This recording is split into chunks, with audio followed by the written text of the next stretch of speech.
பண்ணும்போது பார்த்தீங்கன்னா இதில் வந்து ஒரு 1/2 இன்ச் நீங்கள் சேர்த்து, இப்போ 2 இருக்குது இல்லைங்களா, ரொம்ப சின்னதாக அந்த ஷேப்பே உங்களால் போட முடியாது.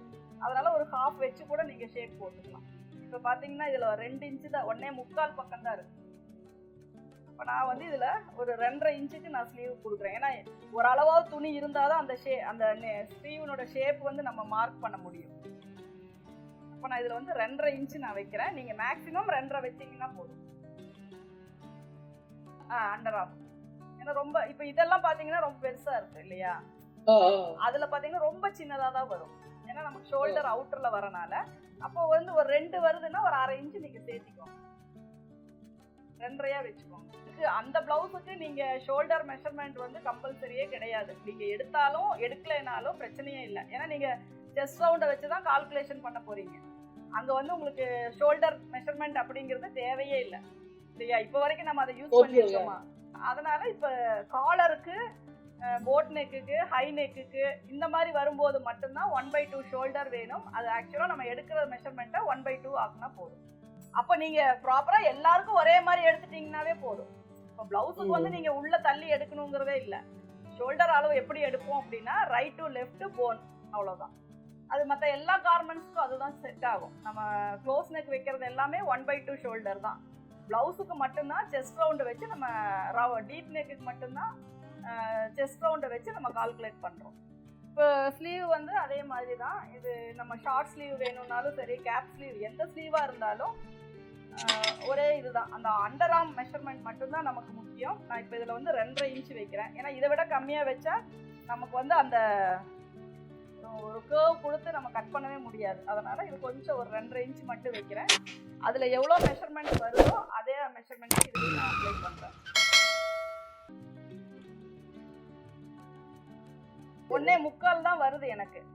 அதனால நான் ஒரு 3/4 இன்ச் சேர்த்தியே வைக்கிறேன். மினிமம் 2.5. நீங்கள் அது உங்களுக்கு மெஷர் பண்ணி பார்த்துக்கோங்க, அவ்வளோதான் வரும். மேக்ஸிமம் 2.5, 2.5, 3 அதுக்குள்ளே தான் வரும். நீங்கள் 1.25 எல்லாம் வந்துச்சுன்னா 2.5 வச்சுக்கோங்க. அதுக்கு இது கம்மியாக வைக்காதீங்க. இப்போ அதில் 2.5 மட்டும்தான் நான் வச்சுருக்கேன். அண்டர் ஆர்ம் லென்த்து அப்படிங்கும்போது நீங்கள் அந்த 2.5 அதுக்கு மேலே. இப்போ இதில் வந்து நம்ம அதே ப்ரொசீஜர் தான்.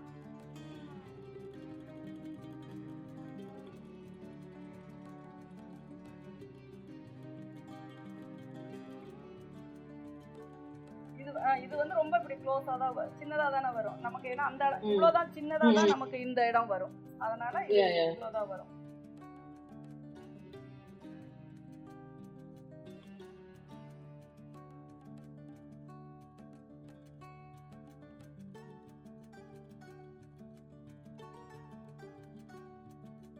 டீப் வெட்டுறதெல்லாம் ஒரே மாதிரி தான்.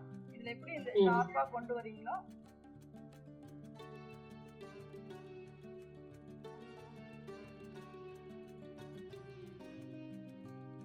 இந்த டீப் வர்றது வந்து கரெக்டா நமக்கு இந்த உள்ள வர இடம் வரும். அதனால இந்த இடம் மட்டும் சேர்த்திக்கோங்கன்னு சொல்றோம். இந்த இடம் நம்ம டாட் பிடிப்போம் இல்லையா, நமக்கு உள்ள கை வந்து இப்படி மடங்குற இடத்துல வரும். அப்போ அதனால இந்த இடம் மட்டும் கொஞ்சம் இப்படி அகலமா வச்சுக்கோங்க. மீதியெல்லாம் ஷார்ப்பா கொண்டு வந்துடும். பாத்தீங்கன்னா இது அந்த மிடில் தான், மிடிலுக்கு கொஞ்சம் கீழே வரும்.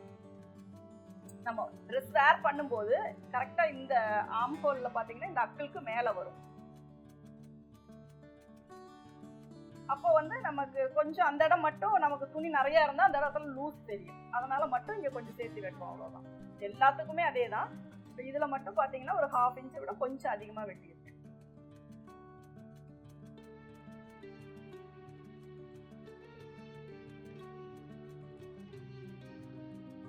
இதுவுமே நீங்க கொஞ்சம் இந்த ஷேப்புக்கு தகுந்த மாதிரி இப்படி கொண்டு போயிருந்தாங்க. இந்த ரெண்டு கொஞ்சம் ஒரு 1/2 இன்ச் வரைக்குமாவது ஈவனா வரணும். அந்த ஸ்லீவுக்கு இதுக்கு இது கொஞ்சம் இதுவும் அதுவும் கொஞ்சம் இப்படி தான் இருக்கும். இந்த ஒரு 3/4 இன்ச்சுக்கு ஈவனா கொண்டு வாங்க. அதுக்கப்புறம் இது தனியா இது தனியா. இந்த இடம் மட்டும் நம்ம போடும்போது அந்த டாட் பிடிக்கிற இடம் மட்டும் கொஞ்சம் சேர்த்து வெட்டினா போதும். யூஸ்வலா நீங்க வெட்டுற மாதிரியே வெட்டுங்க, அப்பவே உங்களுக்கு அந்த அதுவே உங்களுக்கு கரெக்டா தான் இருக்கும். எல்லா பிளவுஸ்க்கும் எப்படி ஆம்போல் வருதோ அதே மாதிரி இந்த மெஷர்மெண்ட்டுக்கு என்ன வருதோ அதை பண்ணிக்கோங்க. நீங்க இங்கிருந்து கொண்டு வாங்க, கொஞ்சம் மிடில்ல வர இடத்துல கொஞ்சம் சேர்த்து வெட்டிக்கோங்க. மீதி எப்பவும் போல அப்படியே கொண்டு போயிருங்க. நீங்க ஒவ்வொரு மெஷர்மெண்ட்டுக்கும் ஒவ்வொரு மாதிரி தானே வெட்ட போறீங்க. அது எப்படி வருதோ அதை அப்படியே ஃபாலோ பண்ணிக்கோங்க. இப்போ இப்படி வருது இல்லையா உங்களுக்கு, இங்க 2 இன்ச் வெட்டு இப்படி கொண்டு வரீங்கல்ல, இங்க எல்லாம் நீங்க எப்படி நார்மலா ஒரு ஸ்லீவ் கட் பண்றீங்களோ அதே மாதிரி கொண்டு வந்து மிடில் வரும்போது கொஞ்சம் சேர்த்திக்கோங்கன்னு சொல்றேன். பேக் ஆம்ஹோல் கொஞ்சம் கூட்டிக்கோங்க, ஏன்னா பேக் வந்து நிறைய கவர் ஆகி வரும், ஃப்ரண்ட் வந்து அதனால கொஞ்சம் சேர்த்தி வெட்டிக்கோங்கன்னு சொல்றேன். நார்மலா வெட்டுறதை விட ஒரு கொஞ்சம் சேர்த்தி வெட்டிக்கோங்க. நார்மல் பிளவுஸினுடைய ஸ்லீவும் போட் நெக்கினுடைய ஸ்லீவும் கம்பேர் பண்ணும்போது இது ஒரு 1/4 இன்ச்சு உள்ள சேர்த்தி வெட்டுங்க, அவ்வளோதான். கொஞ்சம் மட்டும் அது உங்களுக்கு நீங்கள் நார்மலாகவே கட் பண்ணாலும் ஸ்டிச் பண்ணிட்டு போடும்போது அங்கே லூஸ் வந்துச்சுன்னா உங்களுக்கு அந்த டிஃப்ரென்ஸ் தெரியும். ஓ, அப்போ கொஞ்சம் சேர்த்தி வெட்டணும் அப்படின்ட்டு. ஏன்னா இது வந்து பேக்கில் பார்த்தீங்கன்னா இங்கே வரைக்கும் இப்படி ஆம்ஹோல் வரும், அப்போ ஃப்ரண்ட்டில் கொஞ்சம் சேர்த்தி இருந்தால் உள்ள அந்த சுருக்கம் இல்லாமல் கரெக்டாக வரும். இப்போ இந்த போட் நெக்கில் நீங்களும் கட் பண்ணி பாருங்கள், என்ன புரியல என்ன டவுட் அப்படிங்கிறத நீங்கள் அப்புறம் எனக்கு நோட் பண்ணி வச்சுட்டு சொன்னாலும் சரி. அப்படி நீங்கள் கட்டிங் போடும்போதே டவுட் வந்துச்சுன்னா நீங்கள் மெசேஜ்லேயே போட்டு வைங்க.